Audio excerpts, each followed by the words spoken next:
ক্যান্সারে আক্রান্ত শেখ হাসিনা, যা জানা গেল। প্রাণঘাতী ক্যান্সারে আক্রান্ত ক্ষমতাচ্যুত স্বৈরাচারী প্রধানমন্ত্রী শেখ হাসিনা। এই অবস্থায় তার কোনো রাজনৈতিক আশা আকাঙ্ক্ষা নেই। যতদিন বেঁচে থাকবেন রাজনীতি ছেড়ে পরকালের পাথেও জোগাড় করতে চান তিনি। শেখ হাসিনার স্বাক্ষর করা এমনই একটি বিবৃতি সামাজিক যোগাযোগ মাধ্যমে ঘুরছে।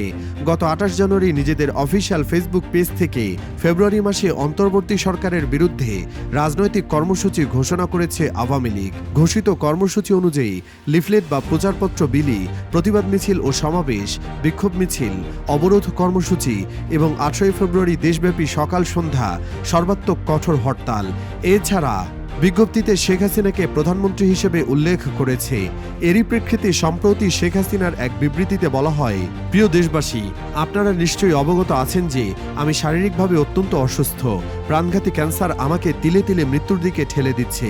এমত অবস্থায় আমার কোনো প্রকার ক্ষমতা বা রাজনৈতিক আশা আকাঙ্ক্ষা নেই। আমি বারবার বলেছি আমি এখন শান্তি চাই, পরকালের পাথেও জোগাড় করতে চাই।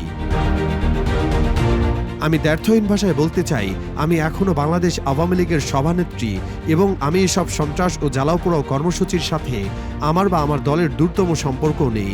এমতো অবস্থায় দেশবাসীর প্রতি আহ্বান জানাই, এ সকল দুর্বৃত্ত আগুন সন্ত্রাসীদের বিরুদ্ধে গণপ্রতিরোধ গড়ে তুলুন এবং তাদের আইন শৃঙ্খলা রক্ষাকারী বাহিনীর হাতে তুলে দিন। জয় বাংলা, জয় বঙ্গবন্ধু, বাংলাদেশ চিরজীবী হোক।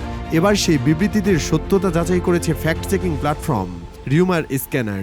রিউমার স্ক্যানার টিমের অনুসন্ধানে জানা যায়, শেখ হাসিনার বিবৃতি দাবিতে ফেব্রুয়ারিতে হরতাল ও আন্দোলনের গুজব বিষয়ক জরুরি বিজ্ঞপ্তি শীর্ষক শিরোনামে প্রচারিত এই বিবৃতিটি আসল নয়।